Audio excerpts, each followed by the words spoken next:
大家好，晚安。我接下来的演讲是会用英语进行的。So, good evening, everyone. Thank you, Professor Huang, for inviting me to the panel. One sec, please. Do you have the slides sharing? Yes. Let me share it. Sure. Sorry, but no problem.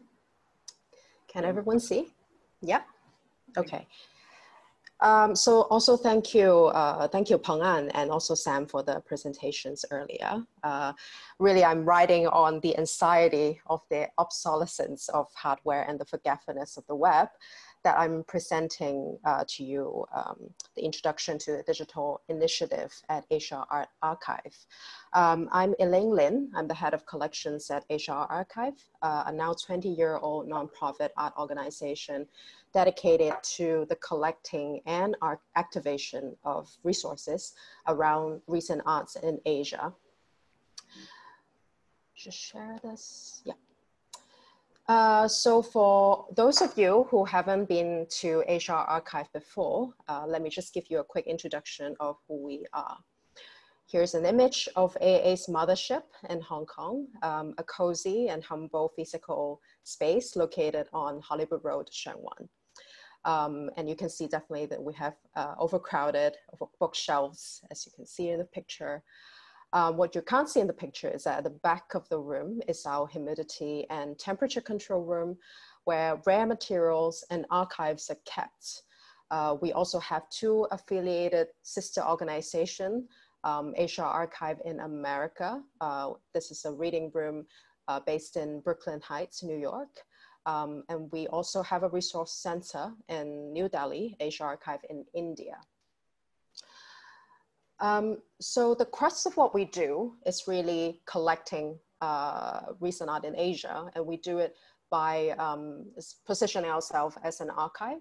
We do both research and acquisitions. Our collections are really in two parts.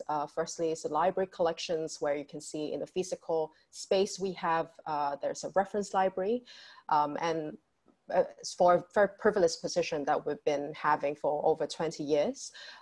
We are accessible independently and also free of charge. On the other hand, we also have research collection. To us, it's basically archival projects that are conducted by AA researchers in partnership with other art institutions or scholars. Most of them are primary source material that we've collected, that we digitize and make online accessible, where there's privacy issues or concerns that will make it on-site only in our physical library. And so AAA is certainly also an organization that wears many hats. On top of being a collecting library and an archive, we are also a research hub, where our team of researchers and area experts in partnership and art professionals in the community jointly facilitate the acquisition and sharing of knowledge surrounding contemporary art in and about Asia. And we also have a programs team, and as you can see on the website here, that we have a page called Ideas. This is built by our editorial team. It's an online journal written with and for art professionals and teachers, where provocations are made to challenge and enrich our own research and understanding of arts. So the vast array of activities really is underscored by our mission. We believe that art is knowledge, and we are here as a catalyst for new ideas to enrich our understanding of the world through the collection, creation, and sharing of knowledge around recent art in Asia.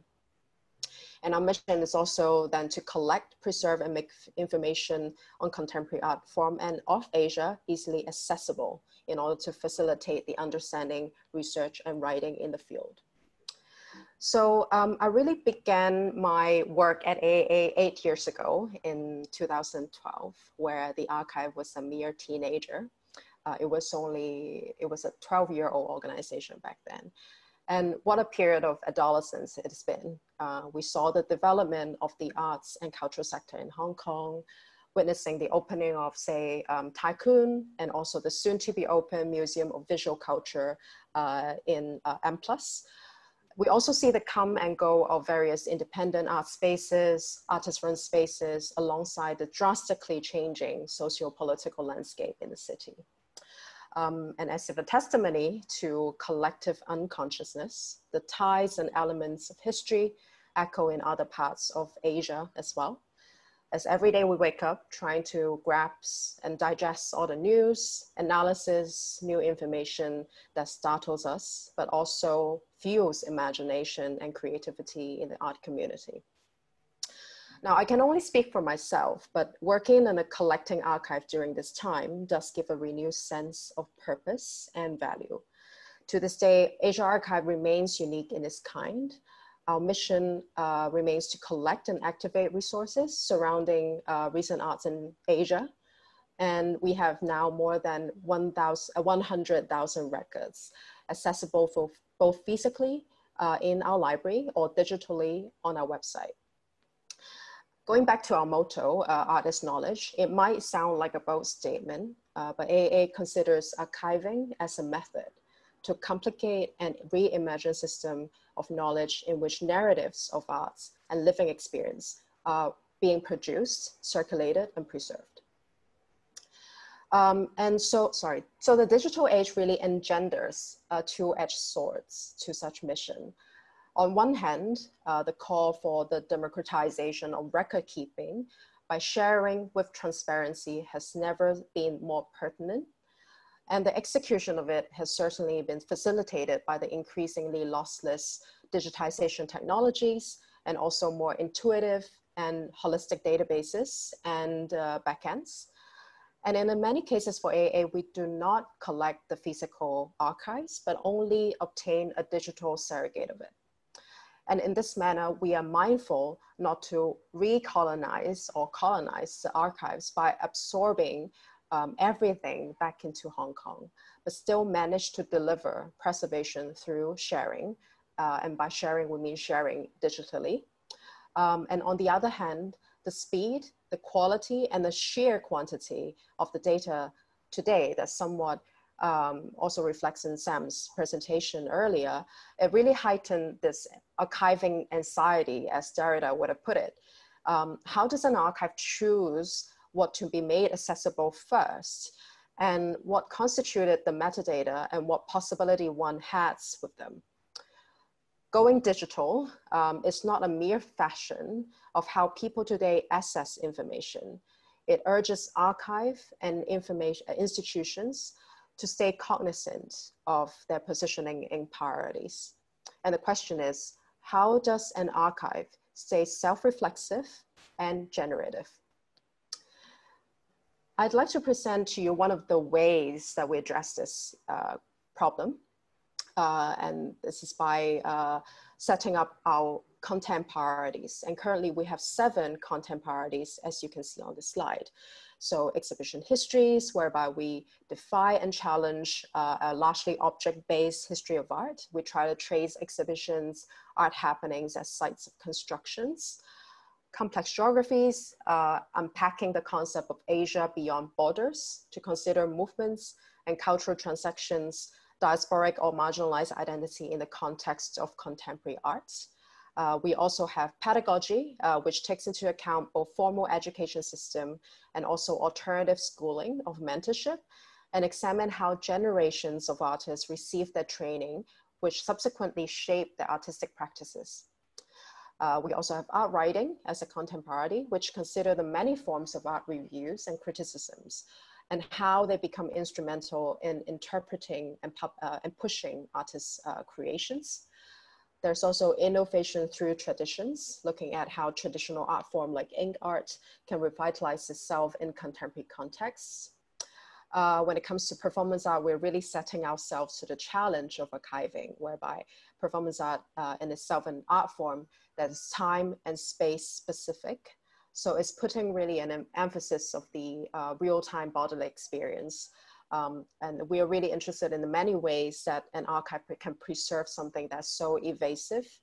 At the same time, we understand that the performance art as a genre really exists and flourishes within community of the oppressed. So with its highly evasive nature, where censorship and systematic oppression happens, it easily becomes handy for artists. And just as we speak of systematic oppression, women in art history is an obvious content priorities of ours. Needless to say, is ever timely topic of concern. And our content priorities are subject to change as we continue to build our research, but they aren't invented out of the blue either. Let me tell you a story with the following few slides, a thought process, and to hopefully illustrate a bit better on the why and how surrounding content priorities. I'd like to begin the story by sharing a project of ours. Back in 2010, we launched one of our first research projects, and it's called Materials of the Future, documenting contemporary Chinese art from the 1980s to 1990.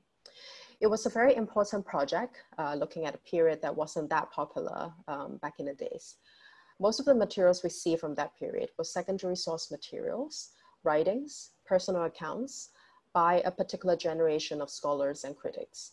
So it was a key endeavor for us to capture any first-hand primary source materials surrounding that period that weren't made accessible at that time in the early 2000s. And it was certainly an urgency to us because materials before the 70s in China was even more scarce and scattered, and some are even gone for many reasons. And so 80s in China, with a sense of openness that also embraced the key historical turn of the avant-garde, becomes an obvious target of research and acquisitions for Asia Archive. We started our bibliographical research and conducted hours and hours of interviews with artists, art practitioners who were more or less coming of age in the 1980s. The oral history, very interestingly, touched upon various topics such as the well-known reading fever, the education system in China, the obvious various rebellious art grip that showed in the 80s that sprouted. And together they enriched the understanding of contemporary Chinese art, which is an area that started to gain a lot of attention on the auction market in the early 2000s. Artworks with recurring themes or shared similarity in their formal languages. But the study of the context, the artistic trajectory, had yet to begin. To much the light of AA comes the interviews, the generosity of these interviewees, as you can see here, Fei Dawei and all these artists and art critics, to share their personal archive as well. So the archives actually include correspondence, photo documentation, ephemera, so on and so forth. And so we can see key figures like Fei Dawei, Lü Peng, Zhang Xiaogang, and all those artists. They've also offered to donate their physical archives to us, physically or digitally. And they later formulated important cornerstones as we embark on our digital archiving initiative. We have also produced this documentary film titled From Jean-Paul Sartre to Teresa Tang, taking a deep dive into the art ecosystem in southern China, an area that is provincial, peripheral, Cantonese speaking, but economically prosperous. So the mix of reasons that makes areas like Guangdong full of vibrancy and possibilities back in the days. And it was also a very intriguing experiment for us, using this as a case study to look at the mostly monolithic history of art in China, which was largely Beijing or Shanghai based. And here you can see we have the documentary basically included interviews with artists like Elaine Lin, Chen Tong, and Huang Xiaopeng. The lack of scholarship and research around these lines of inquiries felt to us an urgency that needs to be addressed. Building collections and archive becomes our first step that enables a discursive platform, and it did. It is safe to say that our project really sparked interest in the studies of the 1980s. Much research and curatorial works picked up on the 1980s or the Pearl River Delta. But there are three things that we become mindful of slowly as we release all this information and also the documentary. there are three questions that we have regarding this project. So first of all, the once urgency becomes a canon. We can see that as soon as the resources become visible, then more diverse and in-depth scholarship were enabled. And then the narratives that once were more speculative or inaccessible then becomes something that took wing on its own. So how do we actually address that? We made something invisible visible, and then that becomes a canon. The second question we had was that we got interested in exploring more regarding regionalism in China. And on top of Canton, Guangdong, what about arts in the area where there's no art academies in place? And what about, say, non-Han artists? How do we actually trace the trajectory? And when looking back at the project, we also figured that out of the more than 70 artists that we interview, only a handful of them are women. So did the women artists just graduate from art school, then naturally go on and assume a supporting role in families? Or was it a more systemic kind of sociological reason behind the underrepresentation? And all these questions really inform us of our journey ahead, whereby we have three projects that basically grow out of these, on one hand, anxiety, but also being cognizant of our positioning and archiving and choosing what we archive, that we started this kind of reflexive journey of starting to look for more invisible narratives that we want to work on. In 2016, we launched the Joan Lebeau Archive. Joan Lebeau Cohen is a photographer, art historian, curator who specializes in Chinese film and arts. She's a regular visitor to Asia since 1961. And she lived in Japan, Hong Kong, China, and she was a witness to the post-Cultural Revolution period in China from 1979 to 81. So we've selected many boxes of slides that Joan Lebeau Cohen, where you can see here, opening a door to our lovely colleagues in Asia Archive in America, where she kept boxes of slides regarding her travels and also the daily life. It was a time when only a few mainland Chinese owned cameras, and let alone few kind of foreign visitors to China were interested in the emerging art scene. So the archive actually features a lot of these kind of rare color documentation of studio visits, which includes artists alongside their artwork, art collectives, communities, art students and teachers in academies, but also local and overseas exhibitions of contemporary art, public murals, sculptures, and even snapshots of the daily life of Chinese. So altogether, the archive really provides you a unique window into the artistic production in mainland China and beyond, both in the local, both in the large coastal area, but also the smaller regional cities. And the period more or less lasts from the late 1970s to the mid 1990s. She also made a point to scope and visit women artists during this period. And so photographs of these rare evidence of women artists and their works subsequently become this the part of the 16,000 slides that are constituted of the Joan Lebeau Cohen archive. And here you can see an image where there's boxes of slides, and on each slide, Ms. Cohen also made annotation where she would put the names of the artists, where she conducted the studio visits on the frame of the slides. And then here we have our colleague who's working on ingesting all these information on the slides into the metadata set of the inventory. And the second archival project that kind of led from Materials of Future is the Bessie Damon Archive. It was launched in 2018. It focuses on the documentation of two iterations of this festival, Keepers of the Waters. It took place in both Chengdu, Sichuan in 1995, and Lhasa, Tibet Autonomous Region in 1996. So I can imagine that most of you would understand that it would be a very interesting choice to conduct a festival in these two areas, given that they are arguably second-tier cities that both didn't also have art academies in place.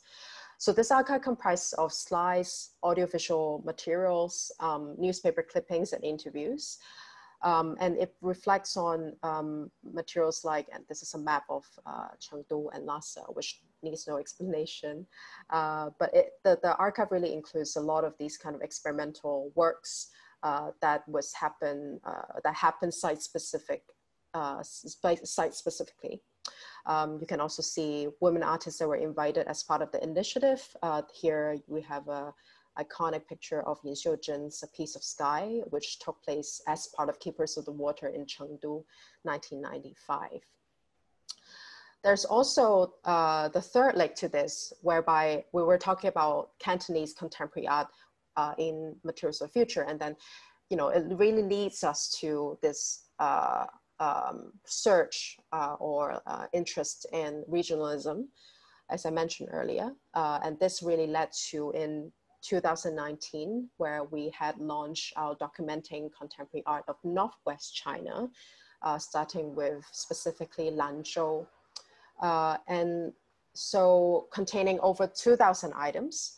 The majority of the materials are documentation of artworks, writings, correspondence, photos, and personal records dating from the early 1970s to 2016, which capture the work and lives of 6 contemporary artists from the Gansu province.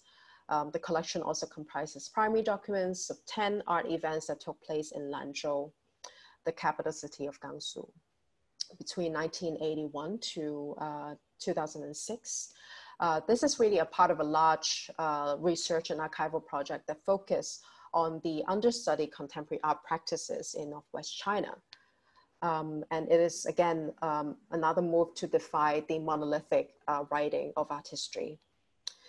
So coming back to content priorities, as I've described this kind of thought process and journey that AA has taken on this these numerous projects, that I'd like to present to you that the content priorities is really an urge and also a self-reflexive exercise, where being mindful of our privilege and rather daunting position, getting to make our own decision as an independent art organization to answer the question, why we do what we do.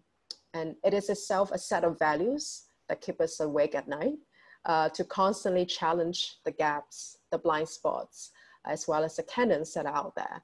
And sometimes canons that are even constructed by ourselves. And how do we actually be transparent about it? And the pursuit of making the invisible visible is inevitably endless. So we spoke of the contents and what get chosen in AA. And now I'd like to move on to how does digitization make sure we get the narratives out there? Before archive, there are always piles and piles of stuff. And this is a rather iconic image you see here of the studio of the Hong Kong artist Habik Shun, who after the passing in 2009, left behind a studio full of not only his better known print works, but also a collection of books, periodicals, exhibition ephemera, correspondence, and photo documentation of exhibitions in Hong Kong and beyond. He was known as the uncle who would be present in exhibition openings, carry around a camera, taking pictures of the social events, the artists, the close-up of the artworks, and sometimes he would actually approach the gallery and subsequently hoping to sell the documentation as well.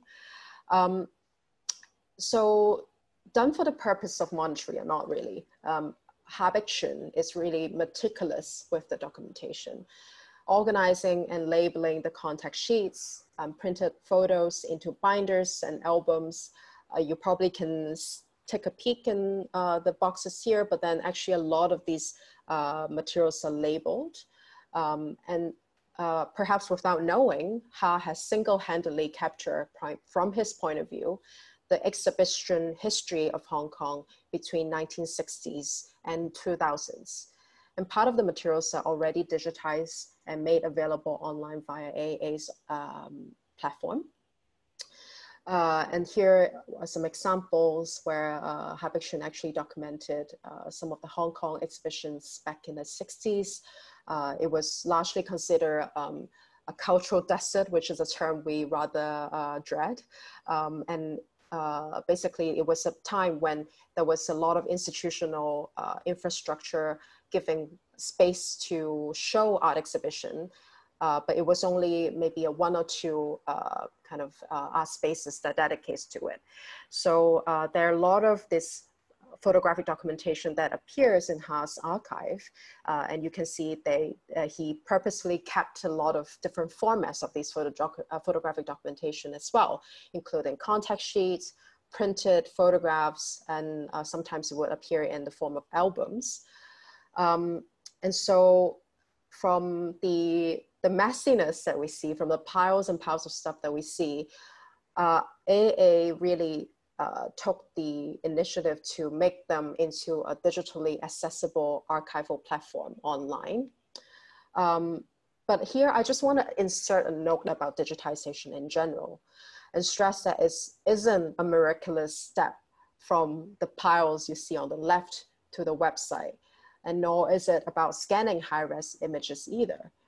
Digitization for AA involves sorting through the physical materials, scanning, simultaneously creating metadata for each item. As you can see, this is the inventory, one example of the inventory we do, and ultimately creating finding aids or tree structure, as we'd like to call it, which is an intellectual arrangement that help users navigate these archives. Here is another example of a tree structure. But really, what we'd like to look at is exhibition history as the content priorities in Hong Kong, and going back to the Habik archive, the inquiries of exhibition history began actually not exactly with these artists.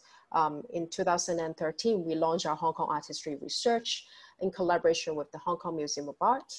It's centered around a new series of professionally documented interviews that include multiple voices and perspective, pursuing strands of inquiries that include exhibition histories, pedagogy, art writing in Chinese and English, and the mode of exchange between Hong Kong and other geography as well.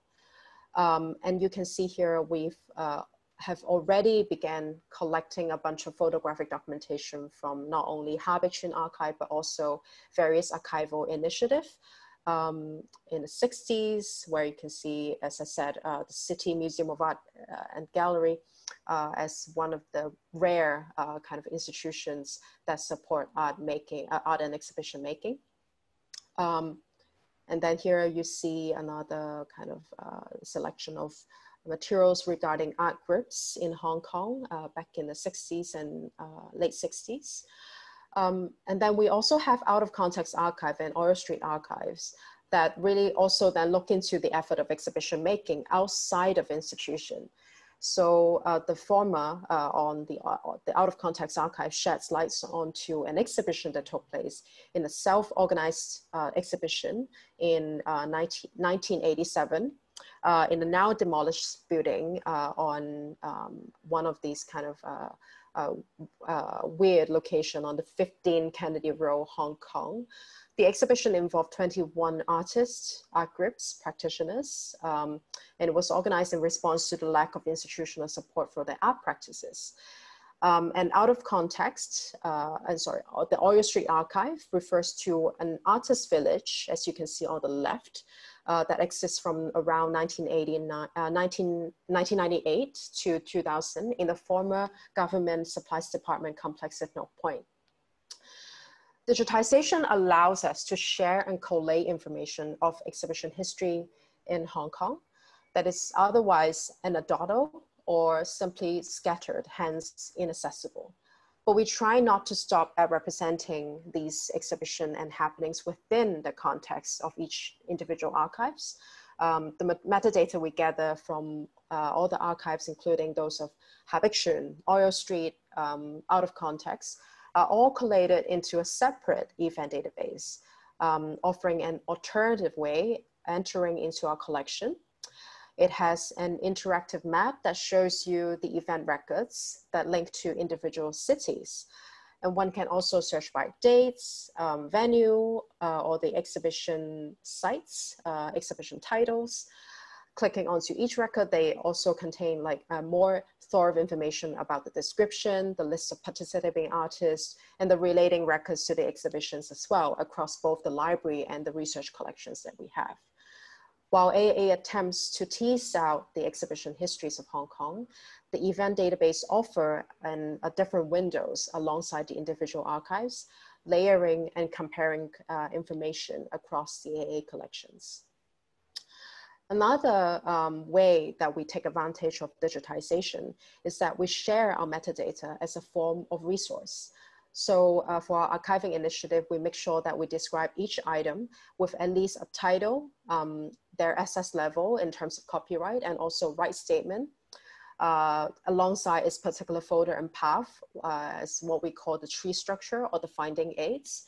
The data set we shared contain all of that, as well as a URL to the items. And predominantly in English, the data sets are all freely available to the public under a Creative Commons license, which means that other research initiative or organization can download, access, visualize, play with, or with agreement, even ingest these information into their own system as well. So all of these attempts are really to create a more generous art history, which would not be made possible without the research, the partnership, and the digitization. I'd like to conclude my presentation with a quotation by the poet, Stéphane Mallarmé, who famously written that objects are already in existence. It is not necessary to create them. All we have to do is to grasp the relationships among them. An archive for AA is not only a noun, but also a verb. It is not just about accumulation, but conducting accumulation purposefully in a way that allows various histories to enrich and complicate each other. And in doing so, building a kaleidoscopic contemporary. While the questions of relevance and priorities feel more pertinent than ever, we find value and resolution in staying self-reflexive, creative, and generous. Qualities of which I hope I've given you a taste in my examples given earlier. And with that, this is the end of my talk. And hereby you can see information of HR Archive in Hong Kong. And if there's any further questions, feel free to email us at library@aa.org.hk as well. Thank you.